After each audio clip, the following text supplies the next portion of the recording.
కూటమి ప్రభుత్వ వైఫల్యాలు ప్రశ్నిస్తారని తమ నాన్నపై అక్రమ కేసులు బనాయించి రిమాండ్లో పెట్టారని మాజీ మంత్రి కాకాని గోవర్ధన్ రెడ్డి కుమార్తె కాకాని పూజితారెడ్డి ఆరోపించారు.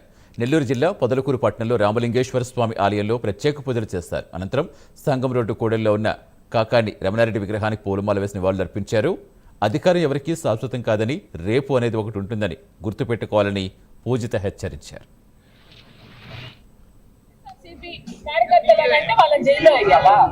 వాళ్ళు కూడా సగటు మనుషులే మీలాగా గుర్తుంచుకొని పనిచేయాలి.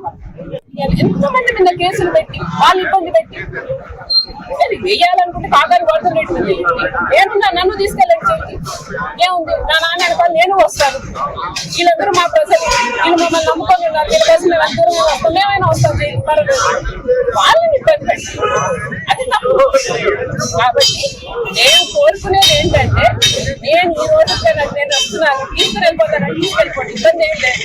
కాకపోతే మా కోసం పనిచేసే వాళ్ళు కానీ, మా ఆప్తులు కానీ, మా దగ్గర వాళ్ళు కానీ వదిలిపెట్టండి. వాళ్ళదేం తప్పు ఉంది, వాళ్ళనైనా వదిలిపెట్టండి అని మేము రిక్వెస్ట్